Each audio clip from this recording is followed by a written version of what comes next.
હાવ ભવાઈ જાય આ તમારા હિતમાં છે કે અહિતમાં છે, નુકસાનકારક છે કે હિતકારક છે? હાવ ભવાઈ જાય એવું કામ નુકસાનકારક ને? તમે જાતે મકાન બનાવ્યા છો, બીજા નવા બનાવવું હોય તો તમે એને પાડો, પણ ભૂકંપ કરીને નવા નવા મકાનને પાડી નાખો એ નુકસાનકારક છે કે નહીં? અને ભૂકંપમાં જ્યારે નુકસાન થાય તે જે માણસ નીચે આવે કોણ આવે?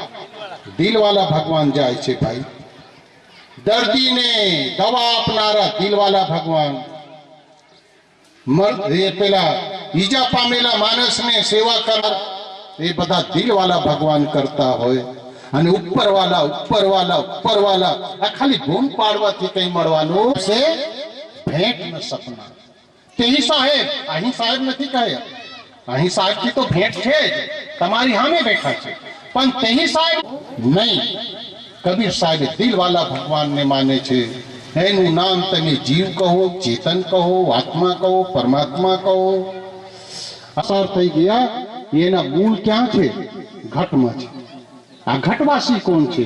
એ ઘટવાસીને જ કબીર સાહેબ અંતરજ્યોતિ કહ્યા છે. એ જ અંતરજ્યોતિનું નામ ખરા ભગવાન છે, असली भगवान. कबीर साहेब कहया छे पूरा साहेब से અહીંયા વિરામ લઉં છું. બીજા સંતો આવી ગયા છે, એમની સાથે પણ કમ્પ્લીટ વિવેક સાથે એમના સન્માન અને નિર્ણય થવું જોઈએ.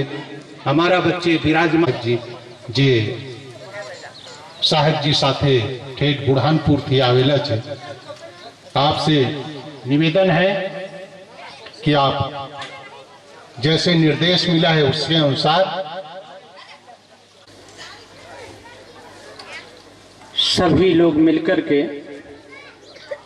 एक बार जोर से सदगुरुदेव के नाम का जयकारा लगाएं. जयकारा लगाने से हृदय मंदिर के फाटक खुल जाते हैं. बोलिए श्री सदगुरुदेव की, सदगुरु श्री कबीर साहेब की. बोलिए वर्तमान आचार्य गुरुदेव की, संत समाज की, भक्त समाज की. साहब जी कहते हैं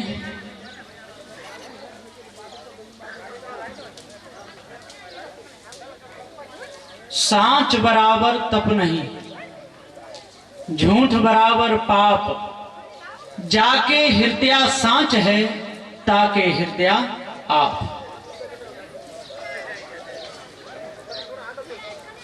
सदगुरु श्री कबीर साहब की वाणी आर पार की है.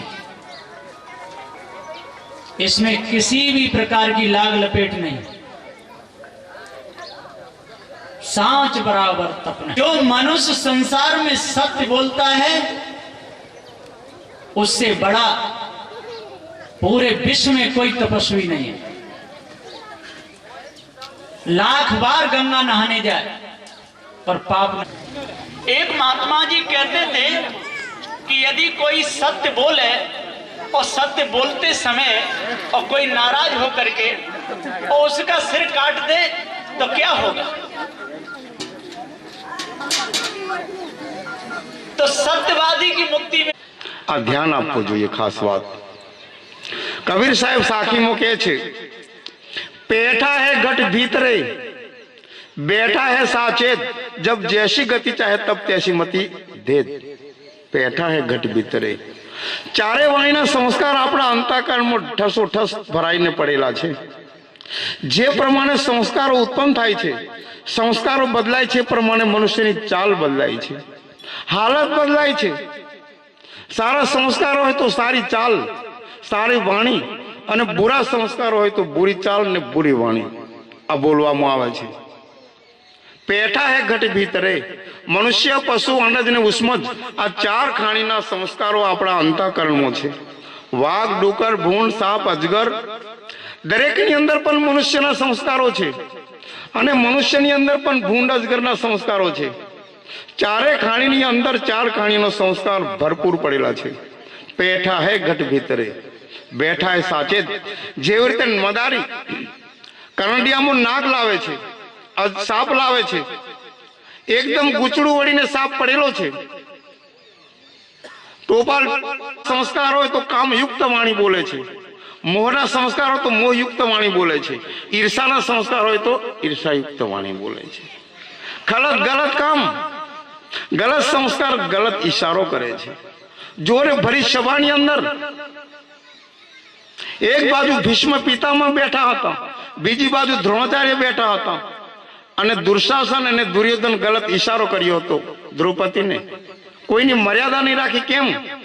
અહંકાર ઠોસ ભરેલો હતો, નકર અહંકાર ભરેલો હતો, નકર કામ વાસના ભરેલી હતી, અને નકર ક્રોધ અને ઈર્ષા ભરેલી હતી. એ પ્રમાણે ગલત ઈશારાઓ કરે છે, ચેષ્ટા કરે છે. સારો વિચાર ભરેલો હોય તો સારી વાણી નીકળે છે. સાહેબ કહે છે, જો રહે કરવા શું નીકળે ટોટી.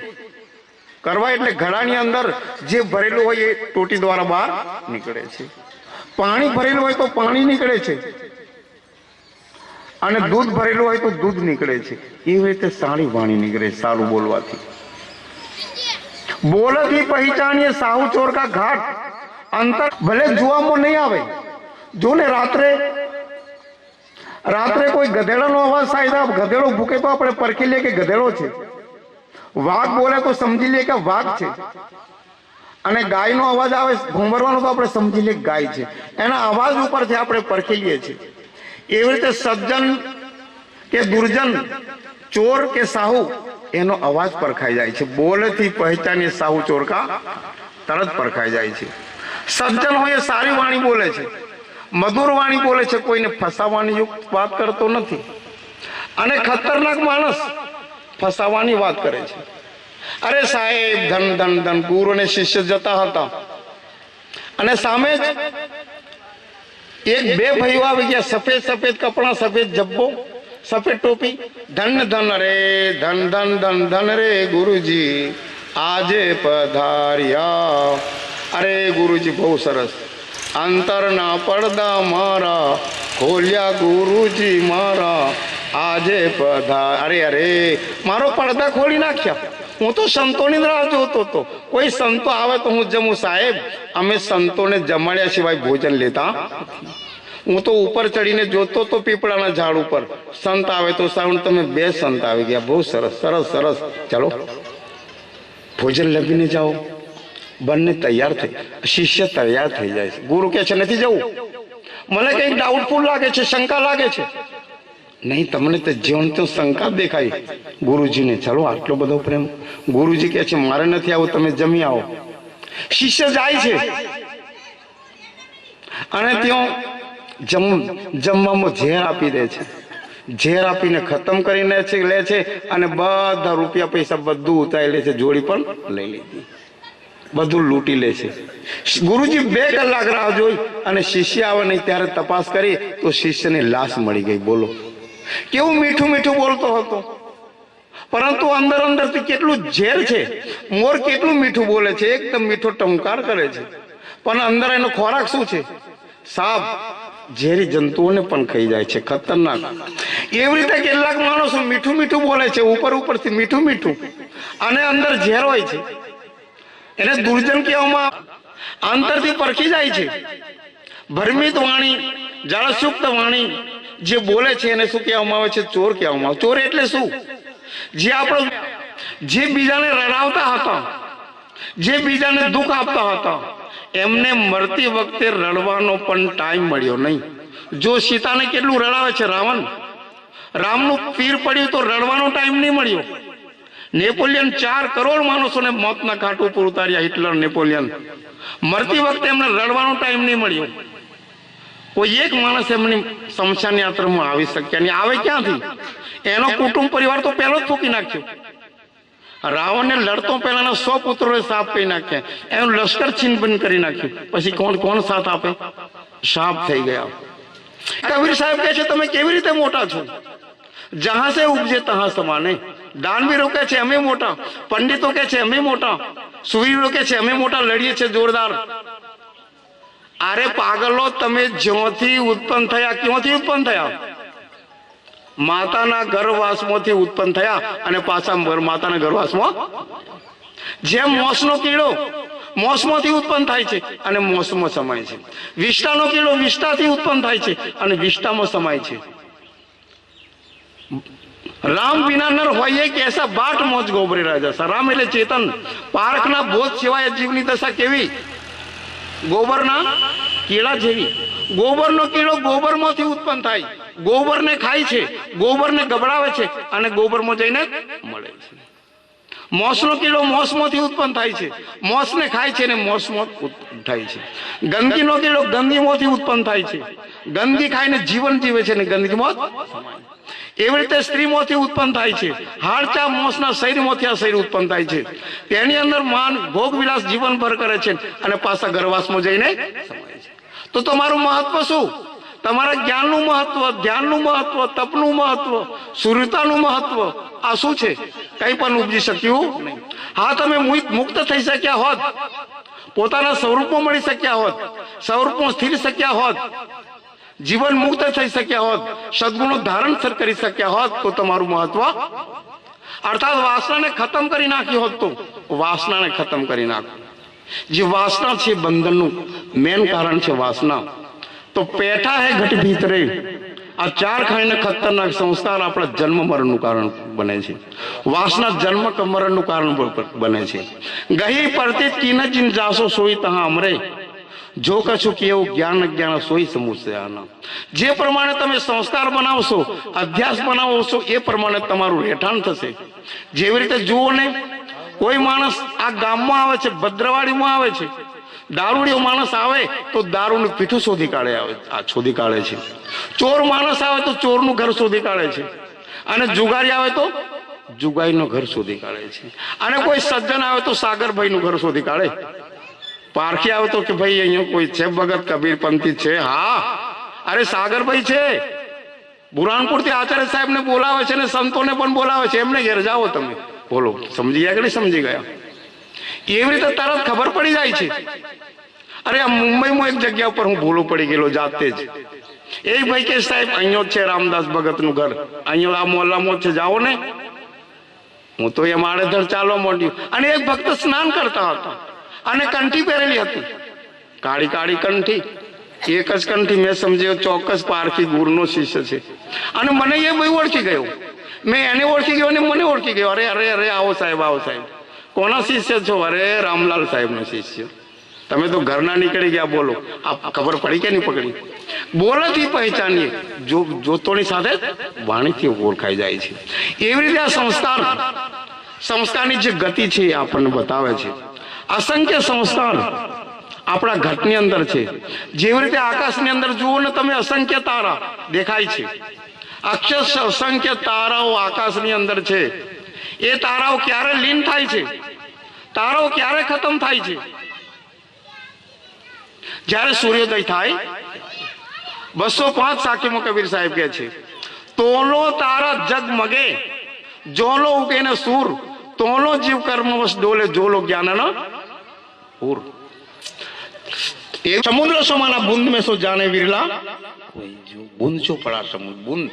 વરસાદનું પાણી સમુદ્રમાં જાય છે અને એનું બાષ્પીભવન થઈને ઘનીભવન થઈને વરસાદ પડે છે.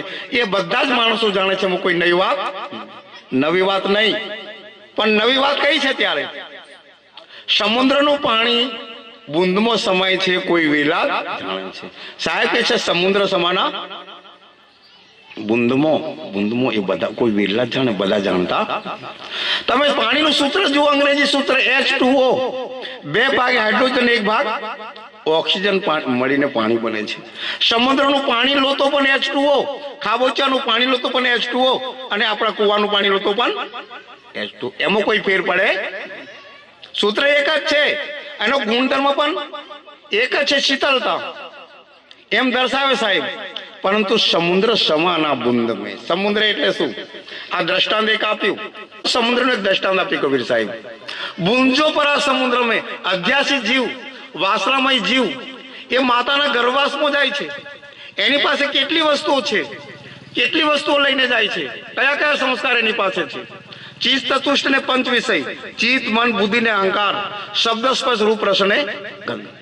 આ 9 તત્વનું સૂક્ષ્મ શરીર છે એ લઈને ગર્ભવાસમાં જાય છે અને 9 મહિના થઈને બહાર નીકળે છે. એ તો બધા જ માણસો જાણે છે, કોઈ નઈ વાત નહીં. પરંતુ સમુદ્ર સમાના બુંદ મેં, સમુદ્ર એટલે 4 ખાઈના સંસ્કાર, મનુષ્ય અંડજ ઉસ્મત, આ 4 ખાઈના સંસ્કાર મનુષ્યના અંતઃકરણમાં સમાયેલા છે. એને ખતમ કરવા માટે શું જોઈએ?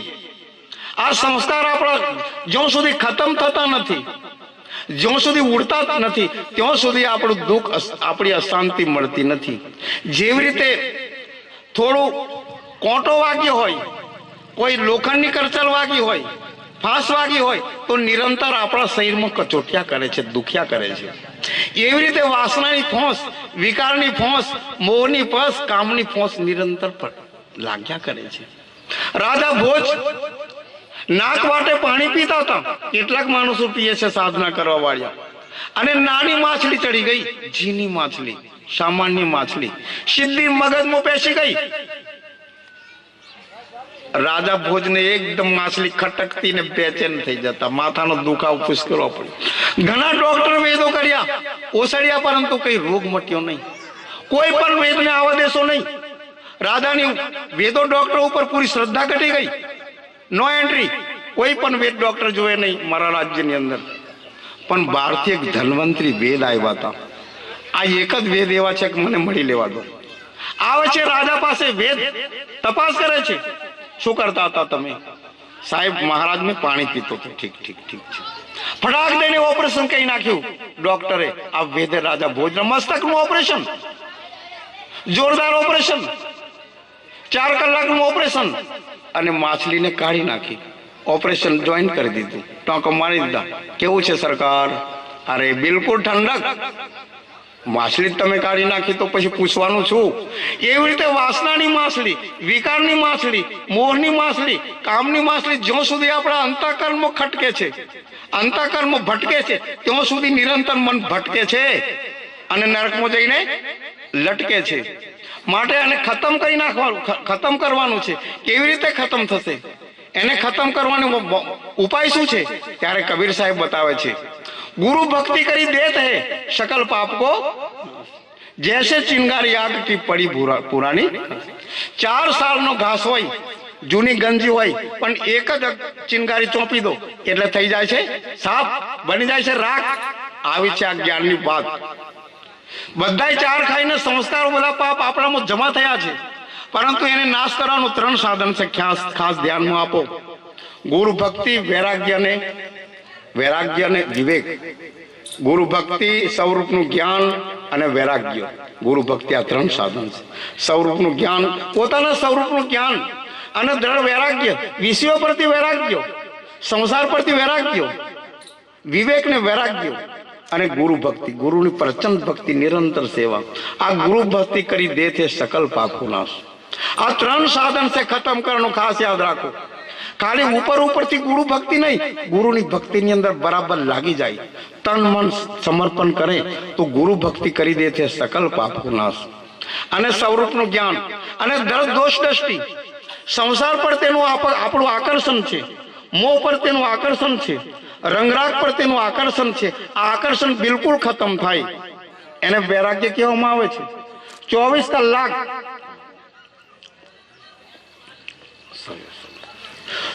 કલાક આસક્ત હતા રાજા ભૃતુહરી રાણી પ્રત્યે. પૃથ્વીરાજ સંયુક્તા પરથી, પરંતુ એમને ખબર પડી ગઈ કે રાણીનું ચરિત્ર ઠીક નહીં. ફરાક દઈને દોષ દ્રષ્ટિ ઉત્પન્ન થાય છે, એનો એકદમ ત્યાગ કરી છે. જુઓ કેટલું બધું આકર્ષણ હતું. આપણે પુષ્કળ 3 દિવસની ભૂખ લાગી છે, આપણે જમવા માટે તળપા પર થઈ ગયા, અને કોઈ આપણને માટે સુંદર ભોજન લાવે છે. ગુલાબ જામુન, જલેબી, બુંદી, સેવઉસળ, બદામી ચેવડો બધું જ લઈને આવે, જોરદાર ભોજન લાવે. આપણે ખાવાની એકદમ તૈયારી કરીએ અને કોઈ ઈશારો કર્યો, અરે સાહેબ શું છે, શું છે, વાત સારી સાંભળો. અરે તમને મારવા માટેનો કિમિયો છે, એની અંદર ઝેર નાખેલું છે, એટલે તરત જ ત્યાગ કરી નાખી. જો સાહેબ બચી જાય કે નહીં બચી જાય. આવી રીતે જુલિયસ સીઝરને માર્યો હતો. જુલિયસ સીઝર લડાઈમાંથી આવે છે, એની પત્ની સુંદર ચાટ બનાવ્યો, ચવનપ્રાશ બનાવ્યો. અરે સ્વામી સ્વામી, ઘણે દિવસે પધારા લડાઈમાંથી મને લઈને ગયા. ત્યાં તો કઈ પિક્ચર જોવાનું છે, લડાઈમાં લઈ જાય તમને તો ધનાધન ગોળીની રમઝટ ચાલે. ત્યારે સારું સારું કઈ વાંધો નહીં સ્વામીજી, સ્વામીજી લો આ ચવનપ્રાશ લઈ લો, નાસ્તોનું નાસ્તોનું, ભોજનનું ભોજન, શક્તિની શક્તિ. એને એક જ જીભનો લસરકો માર કરવા માટે રાત દિવસનું ચિંતન. આચાર્ય સદગુરુ શ્રી મહાન સાહેબજી પધારી રહ્યા છે, અને દરેક ભાઈઓ બહેનો પોતપોતાની જગ્યા ઉપરથી ઉભા થઈ જાઓ. બોલો સદગુરુ આચાર્ય મહાન સાહેબ કી છે, સદગુરુ કબીર સાહેબ કી છે. સદગુરુ શ્રી કબીર સાહેબ કી જય. દરેક જણ ઉભલા બેસીને બંદગી ભરો. પોતપોતાની જગ્યા ઉપર દરેક જણ બેસી જાઓ, ઉભલા બેસી જાઓ. સાહેબ બંદગી, સાહેબ બંદગી, સાહેબ બંદગી. ધન્યવાદ आचार्य। अनादिकाल के संसार में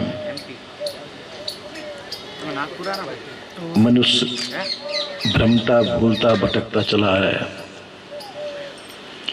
समय समय पे महापुरुष हुए, उन्होंने समाज का मार्गदर्शन किया। जैसी जैसी उनकी समझ थी, अपनी समझ के अनुसार मार्गदर्शन किया गया। उस समय के मनुष्यों में ये विश्वास था और अभी भी है कि सृष्टि का संचालन करने वाला कोई न कोई शक्ति है। संतों ने बताई होगी, उसके ऊपर विश्वास किया गया और ऐसा विश्वास किया गया कि वो दिखाई नहीं देती है, पर है। उस है कि विश्वास में लोग बाग बैठे रहे, चलो ये विश्वास भी कुछ अच्छा ही रहा। उसके विश्वास से कम पाप आदमी कम करेगा, भूलेगा भटकेगा नहीं। स्वर्गादिक के नरकादिक के सीन प्रस्तुत किए गए। बुरा काम करने वाला नरक में जाता है, उसको ऐसी ऐसी यातना भोगनी पड़ती है। उस भय से कम बुरे कर्मों से बचेगा। वास्तव में उस समय के महापुरुषों ने इसी कारण ऐसे भय निकाले होंगे, पर यह वास्तविकता नहीं थी। केवल समाज को सुधारने के लिए उन्होंने ऐसा किया होगा और आजकल भी ऐसा किया जा रहा होगा, पर भ्रम तो भ्रम है। सदगुरु श्री कबीर साहब जी ने भ्रम से कभी भी समझौता नहीं किया। उस अनादिकाल के संसार में सदगुरु श्री कबीर साहब भी हुए विचारक। उन्होंने देखा कि संसार में ये भ्रम भूल कल्पना कितनी चल रही है। ठीक है, उसका चाहे अच्छे मार्ग में लिया जा रहा हो, भ्रम तो भ्रम है, चाहे किसी प्रकार से लिया जा रहा हो, तो पर भ्रम का पर्दाफाश होना चाहिए। सदगुरु श्री कबीर साहब ने मोह और भ्रम इनके ऊपर ज्यादा प्रकाश डाला।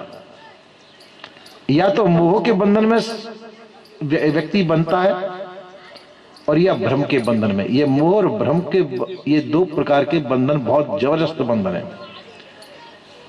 सदगुरुदेव ने कहा भी अपने में, भंवर जाल बहु जाल है, बूढ़े बहुत अचेत कहें, कबीर ते बाँचिए जाके हृदय विवेक।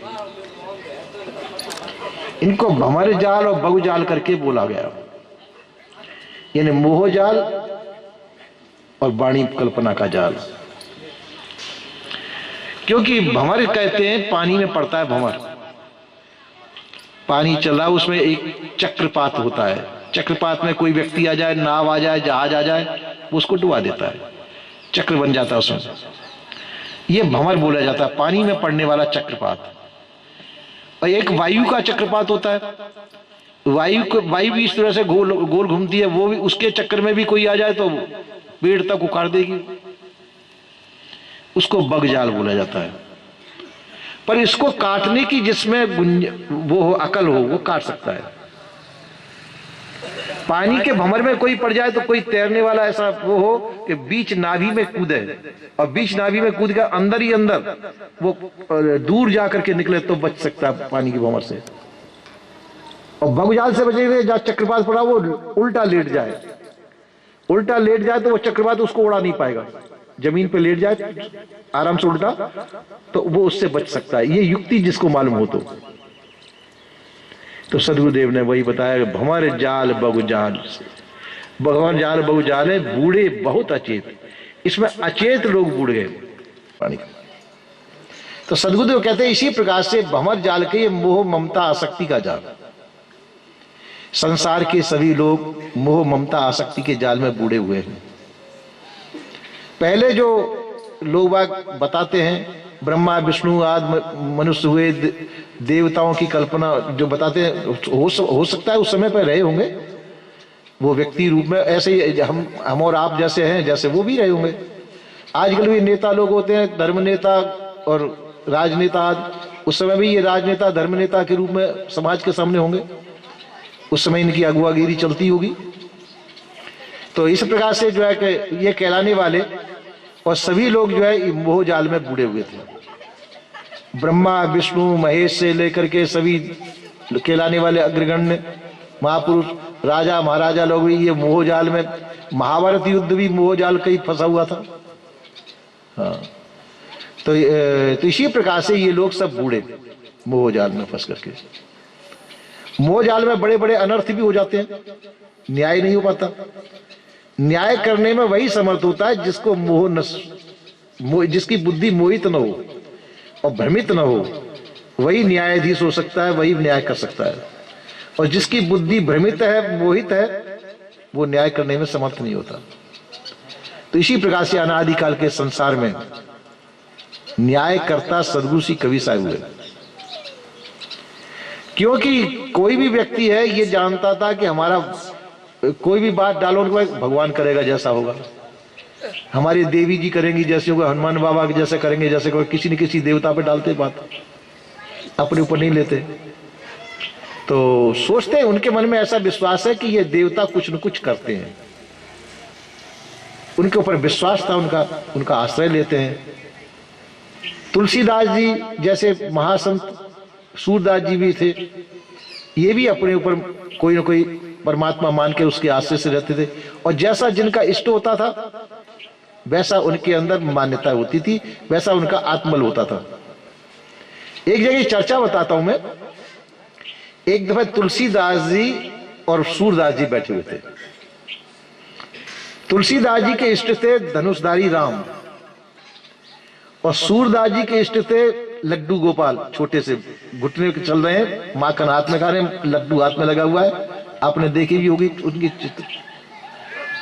इस प्रकार से तो उनका विश्वास ऐसा ही था, मेरे भगवान जो है बाल गोपाल है, यही भावना उनके अंदर बसी हुई थी। और तुलसीदास जी के अंदर बसी हुई थी कि नहीं, हमारे भगवान राम समर्थ है, हमारी रक्षा करेंगे, भक्तों की रक्षा करने वाले हैं। तो जंगल में बैठ के दोनों सत्संग कर रहे थे। तो किसी ने आके कहा, अरे उन्मत्त हाथी आ रहा है। तो तुलसीदास जी को विश्वास था कि मेरे तो भगवान राम है, धनुषधारी है, हाथी को मार दिया। हाथी क्या चीज है? उन्होंने 10 मुंह का रावण मार दिया, तो हाथी क्या चीज है? तो तुलसीदास जी तो वहां से नहीं। पर जब सूरदास जी के अंदर भाव है, अभी तो मेरा जो ईश्वर है वो लड्डू गोपाल है, छोटा है बालक, मेरा कन्हैया डर जाएगा, तो मैं तो चलता हूं भाई यहां से। तो वो चल दिए वहां से। तो ये क्या है, जैसा जिसका इष्ट हो वैसी उसकी भावना होती है, भावनात्मक वृत्ति उनकी वैसी होती है। तो इसी प्रकार से उन्होंने कोई न कोई इष्ट मान रखे बस। और जैसे वो आश्वासन भी किसी को देते थे तो अपने इष्ट के बल पे देते थे कि जाओ राम जी तुम्हारा कल्याण करेंगे, श्याम जी तुम्हारा कल्याण करेंगे, इस प्रकार से आशीर्वाद देते थे वो। पर सदगुरु श्री कबीर साहब ने किसी के बल पे आश्वासन नहीं दिया। सदगुरु श्री कबीर साहब ने कहा, अजहू लेव छुड़ाए काल सो जो करे सूरत संवारी। मैं अब भी काल से छुड़ा सकता हूं यदि तुम अपनी सुरती को संवारो तो। आप कह सकते हैं कि काल से तो कोई नहीं बचा। यहां संसार में काल कहा जाता है शरीर छूटने को, शरीर की मृत्यु को काल कहा जाता है, पर यह वास्तव में काल नहीं। काल कहते भ्रम भूल कल्पना, भ्रम भूल धोखा, मोह ममता आसक्ति है, ये जिसके माध्यम से पैदा होती हो वो काल रूप है। इनको उत्पन्न करने वाले जो स्रोत है उनसे मैं बचा सकता हूं। यानी आपको प्राय काल से जो करे सुरत संवारी, जो आप अपनी सुरती को वृत्तियों को संभाले तो मैं आपको वह रास्ता दिखा सकता हूं जो काल के जाल में आप न फंसे। यह सदगुरुदेव का कहना है। तो इसी प्रकार से सदगुरुदेव ने अपने बल पे आश्वासन दिया। सब लोग अपने इष्ट के बल पे आश्वासन देते थे, पर सदगुरुदेव ने स्वयं के बल पे आश्वासन दिया कि आप अपनी सुरती को संभालें। ज्ञान बोध विचार के आधार से आप जो है बुरे मार्ग को त्याग के अच्छे मार्ग पर चल सकते हैं। आप भ्रम भूल कल्पना से बच करके स्वतंत्रता स्वाधीनता प्राप्त कर सकते हैं, क्योंकि संसार को अपने कल्याण का ज्ञान कराया। अब यहां शब्द आता है कल्याण क्या चीज है। कल्याण कहते हैं कि सुख को, और ऐसा सुख जिस सुख का नाश न होता हो।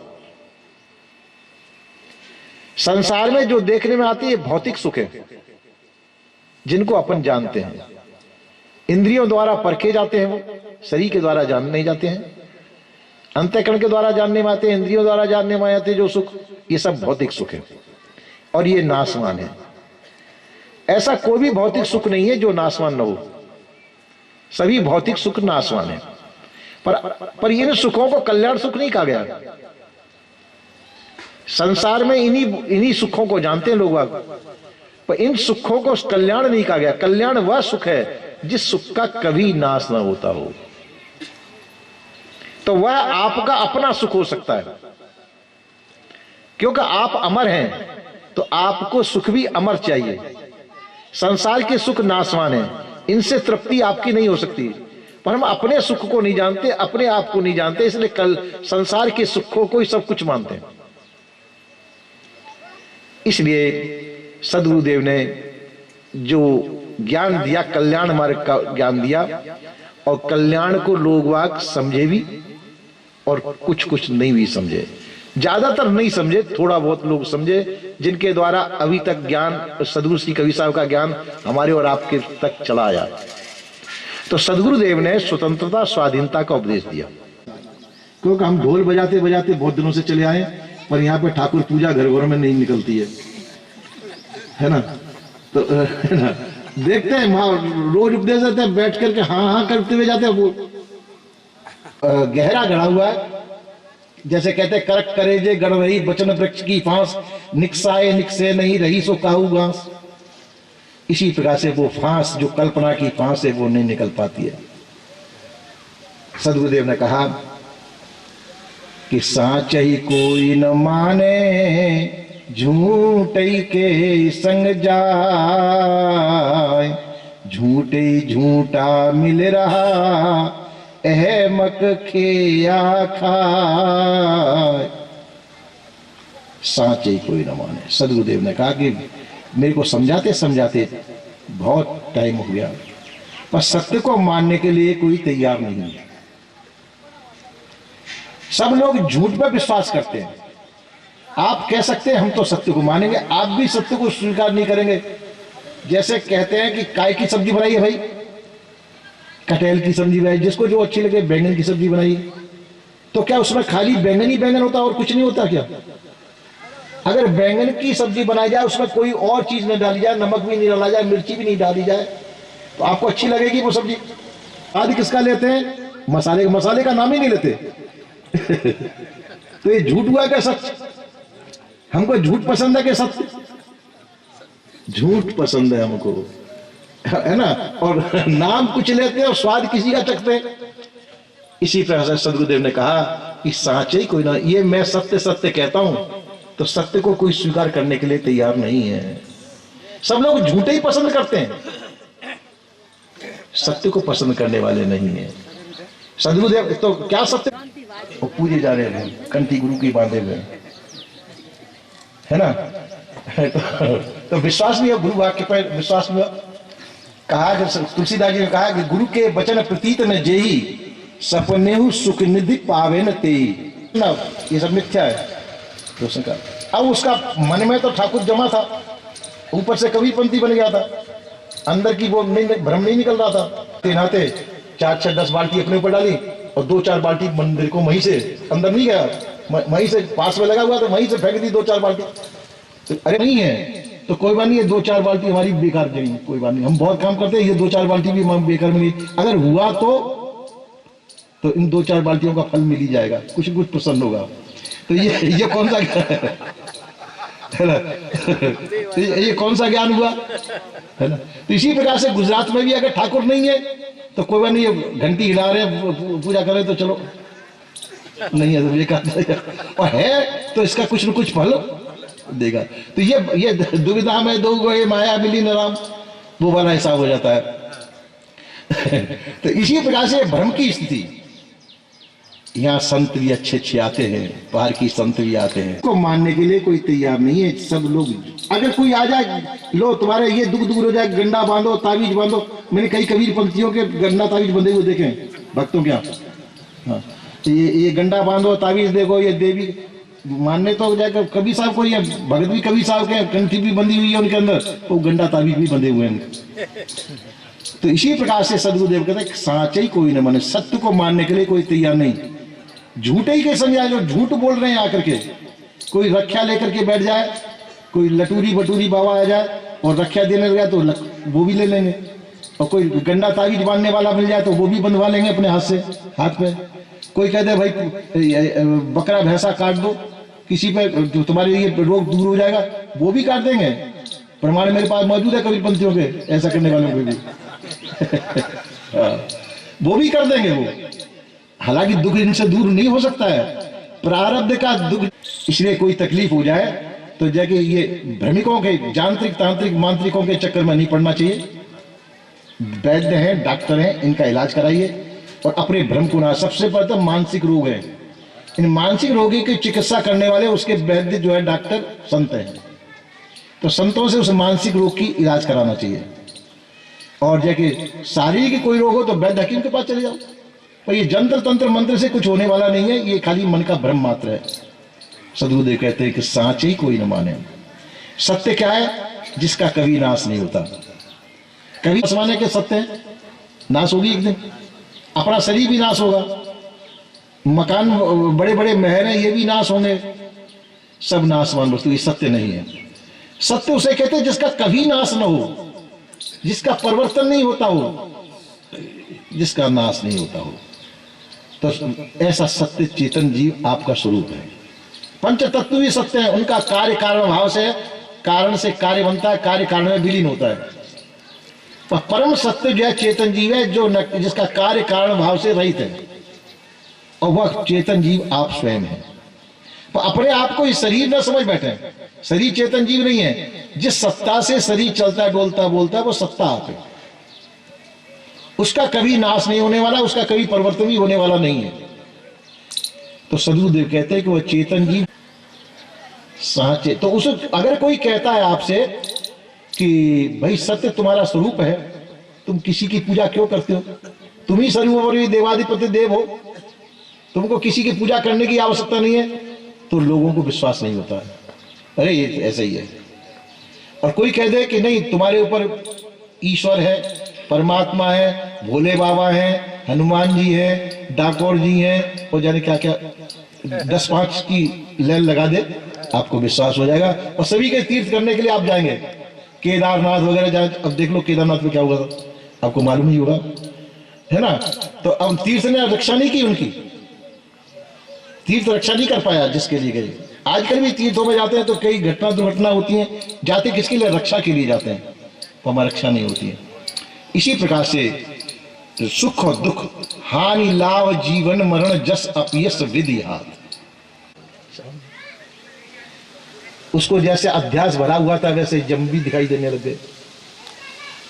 जम भी दिखाई देने लगे तो जम के दूत सामने आए तो उसने ललकार मारी। उसके गुरुजी कहते थे कि भाई कंठी के बाद जमदूत तुम्हारे पास नहीं आ सकते।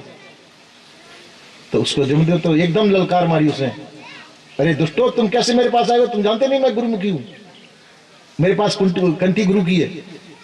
वो बेचारे डर गए, हट गए। ऐसा उसका भाव था। उस जिसको साक्षात जमराज वो दूत थे, जमराज आए तो उससे के सामने भी उसने कहा कि तुमको दिखता नहीं है मेरे पास गुरु की कंठी है। जमराज ने कहा कि गुरु की कंठी तो तेरे पास है, गुरु का ज्ञान है क्या? गुरु का ज्ञान बता, ज्ञान बताता तो मैं दिखाई नहीं देता तेरे को, ज्ञान तेरे पास होता तो। अगर तेरे पास ज्ञान होता तेरा अध्यास सब कट जाता। मैं अध्यास रूप जो तेरे अंदर बसा हुआ है, अध्यास मिट जाता तो मैं दिखाई नहीं देता तेरे को, पास आ ही नहीं सकता था। पर तेरे अंदर अध्यास ही मिटा, खाली कंठी कंठी कंठी गुरु की बांध के जे नर पूजे भूत, वो वाला साहब है। एकदम उसके केस पकड़े खींच करके लेकर के चल दिए जमराज। आगे कहता है, हे सदगुरुदेव, गुरुजनों की आज्ञा के बाहर होते हैं, गुरुजनों के ज्ञान बोध विचार से बाहर होते हैं, तो भ्रम भूल कल्पना का जो काल है वो हमको पकड़ेगा पड़ेगा। क्योंकि गुरुजन ज्ञान बोध विचार के द्वारा भ्रम भूल कल्पना को खत्म करते हैं, मोह ममता आसक्ति को खत्म करते हैं, विषयों की वासना खत्म करने के लिए कहते हैं। और हम खाली कंठी कंठी में अटक के रह जाते हैं, उनके ज्ञान बोध विचार को धारण नहीं कर पाते, फिर कहते हैं कि हम कल्याण हो जाएगा। कल्याण होने के लिए तो ये बाधाएं, मोह ममता आसक्ति पहले पकड़ेगी, आपको घेरेगी, ये घेरे लगे हुए हैं। विषयों की वासनाएं आपको रोकेंगी, भ्रम भूल कल्पना आपको रोकेगी। इनसे बचोगे जब तो कल्याण में जाएंगे, तब तो आप जहां हैं वहीं कल्याण हो जाएगा, आपको कहीं जाने आने की जरूरत नहीं है। पर ये घेरे बचे, इसमें हमारी सुरती अटकी हुई है। इसी प्रकार से सदगुरु ने कह दिया, सुरत फंसी संसार में ताते पर गयो दूर, सुरत बांध स्थिर करो तो आठों पैर हजूर। सुरती हमारी संसार में फंसी हुई है, इसलिए हम अपने घर से दूर हो गए, अपने आप से दूर हो गए। सुरती को बांधने और अपने लक्ष्य को आप एकत्रित कर ले अपने आप में। आप अमर हैं, अजर अखंड अविनाशी हैं, अविनाशी सुख हैं आप, उसी का नाम कल्याण है।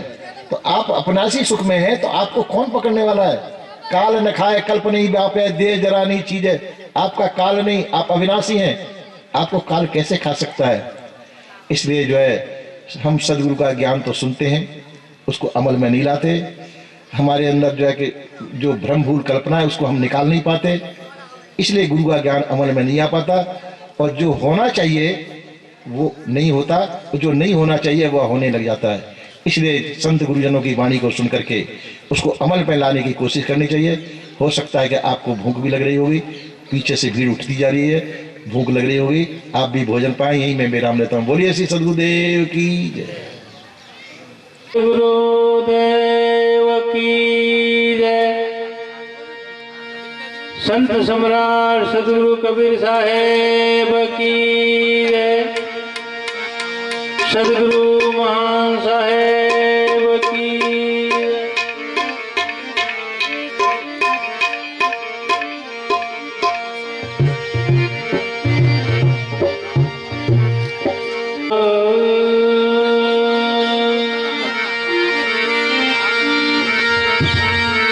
कबीर सब जग निर्धना,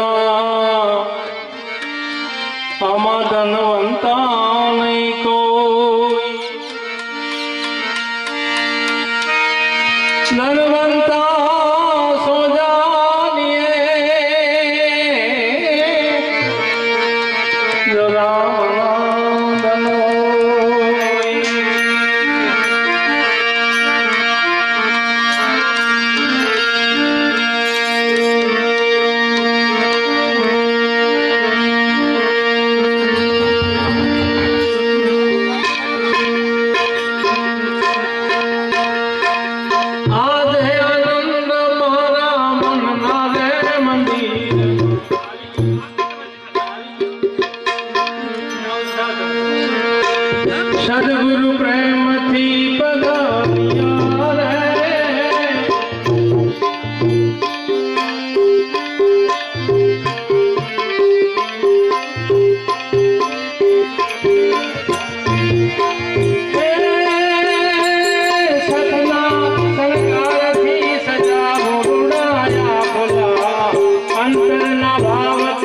पधारिया रे।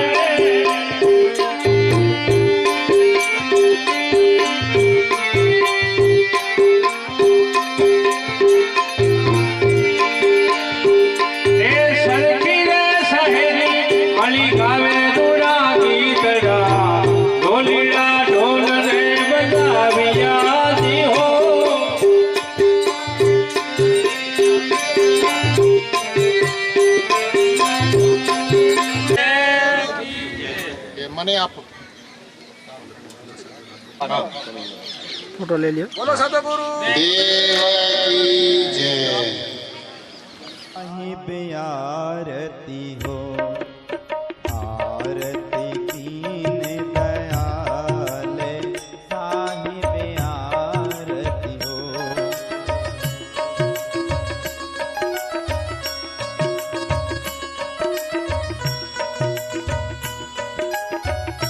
आरती करी बनिवाज, साहिब आरती हो।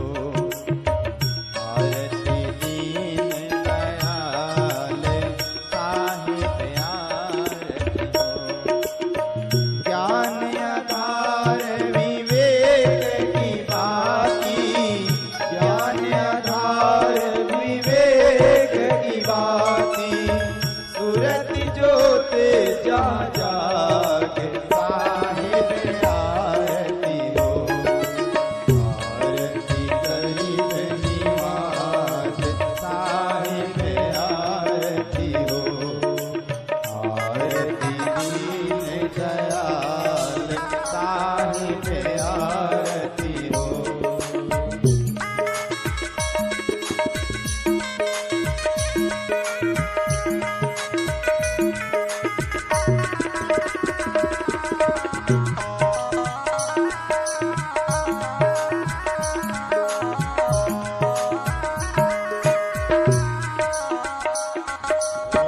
आरती करूं सते गुरु साहिब की, गुरु साहिब की, गुरु साहिब की।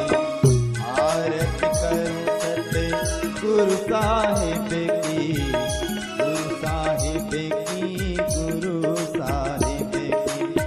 जहाँ सब संत समाज, साहिब आरती हो।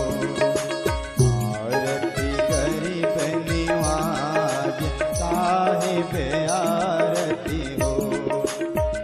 आरती दीन दयाल, साहिब आरती हो। दरस परस अति आनंद भयो ही, दरस परस, दरस परस अति आनंद भयो ही, दरस परस अति, साहि छूटी गयो यम के जाल, साहिब आरती हो।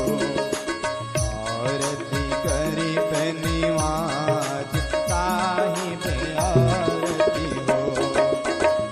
आरती दीन दयाल, साहिब आरती हो।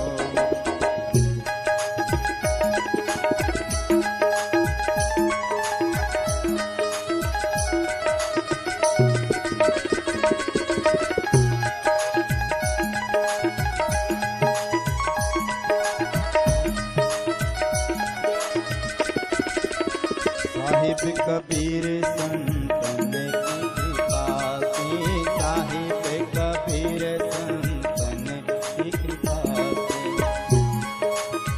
भयो है परम प्रकाश, साहिब आरती हो। साहिब भयो है परम प्रकाश, साहिब आरती हो। आरती करी बनिवाज, साहिब आरती हो। आरती दीन दयाल, साहिब आरती हो। आरती करी बनिवाज, सत्य प्रेम के साथ साहिब साहिब साहिब बोलो सद्गुरु देव की, सद्गुरु महान साहिब। जीव जिस वजह से जीता है वह विषय उसका खत्म हो गया, तो जीता हुआ भी वह मुर्दे के समान ऐसा समझते हैं लोग बाग कि हम तो जीते जी मर गए। 2-3 महात्मा जंगल में रुके थे कि चलो कुछ साधना अभ्यास करेंगे। तो साधना अभ्यास के लिए कुछ महीने रुके वहां पे। अब जो कि अब उनमें आपस में विचार हुआ कि जो हम वहां करते थे संसार में वही हम यहां कर रहे हैं। खाते पीते सोते वहां पे भी थे और खा पी सो तो यहां भी रहे हैं। अब यहां जंगल में आने से क्या विशेषता, यहां साधन भजन से क्या मतलब निकला, क्या विषय हमने त्यागा, क्या विषय छोड़ा। तो मनुष्य में स्वादासक्ति का विशेष महत्व है और स्वाद में सर्वप्रथम महत्व होता है नमक का।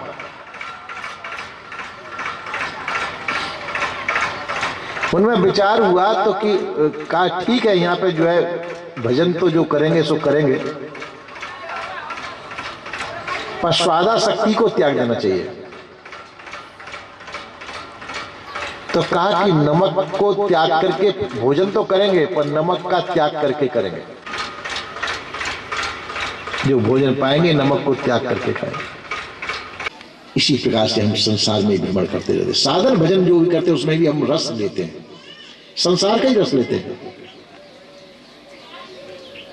राम राम जब करते हैं तो संसार का रस ले रहे हैं, उसमें हमारी धुन बन रही है, उसमें हमारा मन लग रहा है।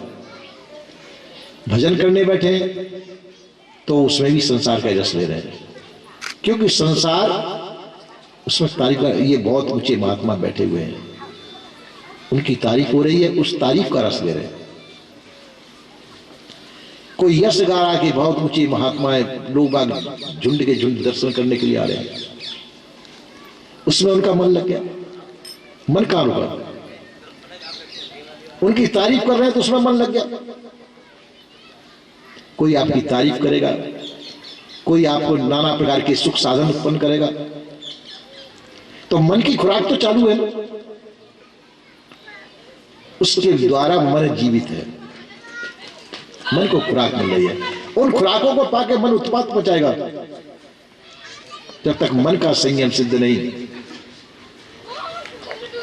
इसके लिए संत महात्मा उपाय बताते हैं। तन को श्रमशील बनाए रखना चाहिए, शरीर श्रमी होना चाहिए, निठल्ले मत बैठो, कुछ न कुछ करते रहना चाहिए। शरीर को श्रमशील ऐसा होना चाहिए कि निठल्ले बैठे व्यर्थ चिंतन उत्पन्न होंगे। शरीर को श्रमशील किस होता है कि शरीर को ये संसार का शरीर है, संसार की सेवा में लगा दो, उसका भाव करो सेवा। फालतू कोई व्यर्थ कार्य में नहीं करें, इसको सेवा रूप लें। शरीर को श्रमशील बनाएं, सेवा भावी बनाएं। जब तक मन व्यर्थ चिंतन करता रहेगा, आलसी लोगों का मन व्यर्थ चिंतन करता है। जो आलसी है, कुछ नहीं करते, खाली पड़े हुए, उनका मन संयम सिद्ध नहीं हो सकता है। जिन्होंने खूब सेवा की है, शरीर को थका डाला, उनका मन संयमशील हो सकता है। शरीर श्रमी, मन संयमी, यानी व्यर्थ चिंतन से रहे। तो व्यर्थ चिंतन रहे कैसे हो सकता है कि सार्थक चिंतन की तो पूर्ति कर दीजिए, क्योंकि मन का संयम सिद्ध नहीं है, मन बहुत चंचल है। जब मन का संयम सिद्ध होता है तब बुद्धि विवेकवती होती है। विवेकवती बुद्धि हो जाने पे भी इतना काम नहीं, अहम हो तो अभिमान शून्य हो। अहंकार तो होना चाहिए पर अभिमान शून्य हो।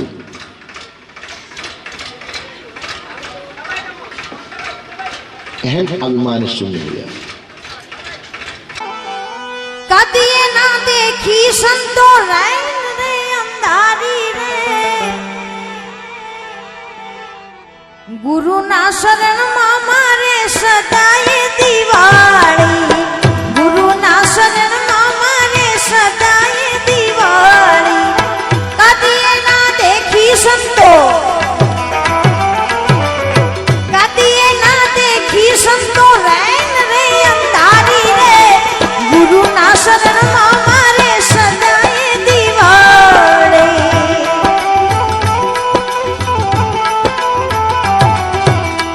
ગુરુના શરણમાં મારે કાયમ દિવાળી. જય ગુરુદેવ.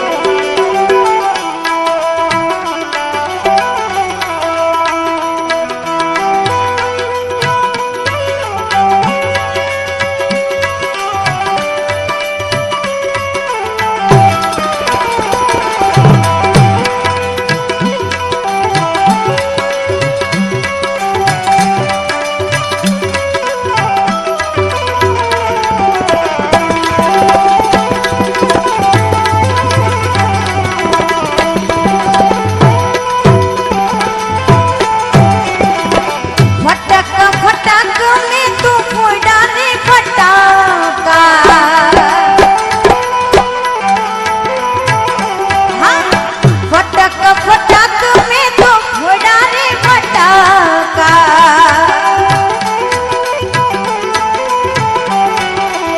ભલકા રે બડા કે પાયરા, ભલકા રે બડા કે પાયરા આનંદ અપારી રે. ગુરુના શરણમાં મારે સદાય દિવાળી.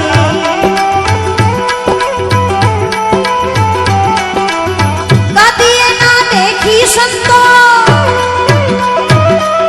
કદીએ ના દેખી સંતો રૈન રે અંધારી રે. ગુરુના શરણમાં મારે કાયમ દિવાળી.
भयो ही दरस परसे अति ताहि छुटी गयो यमी के जाल साहिब आरती हो आरती गरीब निवाज साहिब आरती हो आरती दीन दयाल साहिब आरती हो